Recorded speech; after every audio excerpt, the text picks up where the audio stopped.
Don't you love when you film an entire video and then realize you forgot to press the record button? Hello all, it is Niki. Welcome back to the channel to talk about POV characters.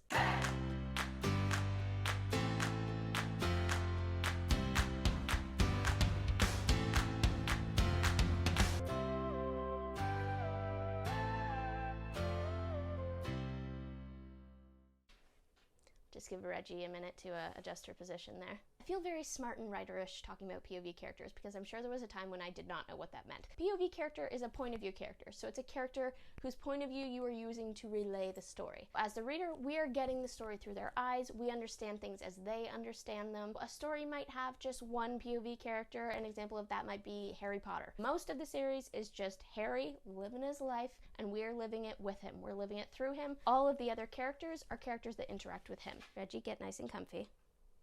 Cute.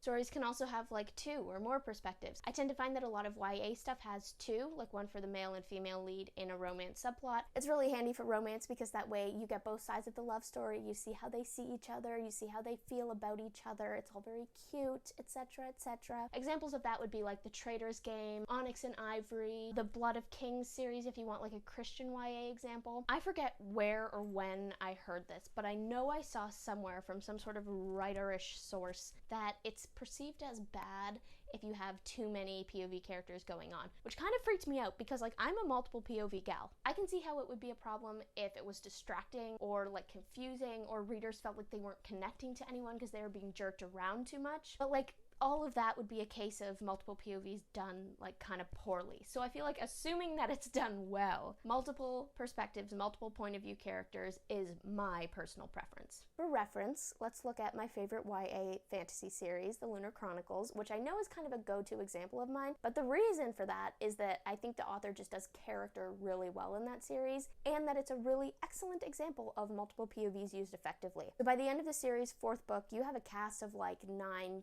10-ish characters, including the villain, and the author is not afraid to bounce around between those perspectives, but also bounce to like other more random or lesser characters. It keeps it fresh constantly. You can't really get bored. Brandon Sanderson does a similar thing. He has lots of perspectives going on that he bounces between, especially in the Stormlight Archive. Some interesting things that he does is he will leave his more random perspective moments for interludes in the book, little random interludes. And then he will indicate going into parts of his story who his perspectives will be. It'll be like part 3, Shalyn, Dalinar, Adolin. So you know going into it that there's going to be bouncing, but those are the only characters he's going to be bouncing between. That I get from a writing perspective, like that probably is part of his like blocking plot process. It helps him to keep things straight and to organize the story. As a reader, I don't love it just because it's a little bit when you get to part 3 and realize, Kaladin isn't even in this part. Now I have to wait another 300 pages to get back to my favorite character. Sort of the Tolkien syndrome. Like in the books when he totally splits up the Fellowship but doesn't integrate the perspectives at all, so you know you have a solid 200 pages of Frodo and Sam before you can get back to who you really care about, which is Legolas, Gimli, and Aragorn. Maybe that's just me. All that to say though, Brandon Sanderson does cool things with perspective. He's not afraid to jump to a random bystander for a couple pages just to give an interesting perspective to a scene. We're not going to hear from that guy or see him ever again, but it's just a way to make that moment more engaging. I loved that because that's the kind of thing I love doing and it's the kind of thing I love reading. I like being able to bounce as much as I want in a story, mostly because I feel like characters get harder and harder to like the more time you spend in their heads, mostly as a reader. Case in point, Harry Potter and the Order of the Phoenix. So I was liking Harry. I mean, I was surprised by how much I liked Harry actually for the first 4 books, and then you get to book 5, and he just became the most obnoxious, angsty, hormonal little creature ever. Like, I just could not stand him, and I feel like he could have benefited as a character from some outside perspectives. If we could have leapt to some of his friends, seen him from the outside so that you're not just constantly being bombarded with his angsty stream of consciousness. In general, this is just my opinion, but in general, I think characters look better from the outside. I mean, when you think about it, when you're watching a movie, you're watching a character do something awesome and just look like an absolute boss, like Aragorn riding into Helm's Deep. But imagine if you're watching that epic moment and then also hearing his entire stream of consciousness as you're doing it. Like, oh, here we are in battle, look out, ow, that hurt, we're not gonna win, I'm never gonna be king, I'm gonna die here for Gondor. I feel like that would subtract from the awesomeness a little bit. But if you think about it, that's pretty much how books work. We don't get to just watch characters be awesome. We watch them be awesome while we are also privy to all their weaknesses and all their moments of doubt, which is important. You need that for the reader to connect to the character, 100%. But occasionally, you just want a moment where your character can look awesome and not have any of that. That's when it can be handy to hop over to another perspective. The outsider perspective doesn't have access to all that internal angst. Your character will come off as stronger. Your character will come off as more attractive if it's in a romance storyline. It's just a good tool to have in your back pocket. Can it be overdone? Can it be used poorly? Of course it can.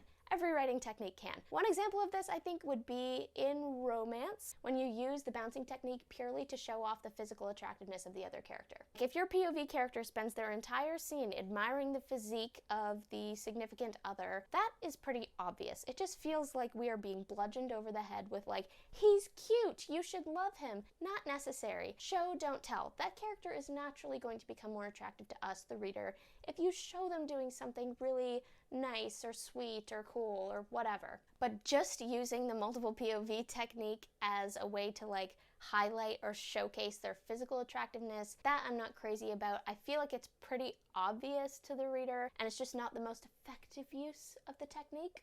That's more of like a romance thing. Multiple POVs can be helpful also for keeping secrets from the reader. Like if you want one of your key characters to be hiding something significant, not only from the other characters, but from the reader, so it can be a surprise, that's so handy. If you spend the entire book in their heads and then do a twisteroo at the end, the reader might feel a little bit like insulted or cheated, like really, we were in his head the entire time, there was no indication that he was evil, and now just all of a sudden he's evil. Could it be done? I guess, but they might not love it. But if you have multiple POVs that you can be bouncing between, it gives you a little bit of breathing room. Like that character can be going off and doing sketchy things where we can't see it and the other characters can't see it because we're not with them. It allows you the flexibility and the potential to create more surprises with your characters and not just with their circumstances. Also, multiple POVs can be a game changer in the writing process when a scene is just not working for you. Like if you are not locked down to just one or two POVs and you're free to kind of explore different perspectives, that can be so helpful when you're writing a scene and just feeling like, this is so bland. Like my heart is not in this. I'm not feeling it. This is not what I want it to be. That has happened to me so many times. And sometimes what I do is I just look at the characters I have in that moment and go, what is the most interesting perspective I could use? Like what perspective would bring a little spice, a little flavor to this moment. And sometimes it doesn't work, but sometimes that is the key to like breathing life into a scene that felt like pretty meh before. In general, I personally find it easier to get bored when there's just one or two perspectives, so that's why I like to have a little bit of variety. I like it when authors are free and they've allowed themselves the freedom in their story. They've set up their story in a way that they can explore different perspectives, that they can do funky things with perspective, keep things interesting, keep things fresh, keep us from getting bored. But as always, this is just me talking. Purely my opinion, no rules here. If you're writing a romance and it has two perspectives and you're rocking it, do it. Go for it. That's a thing.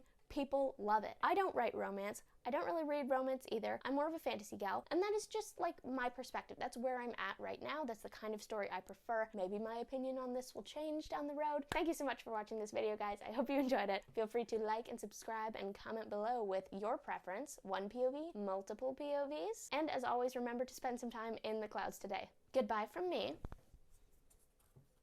and Reggie.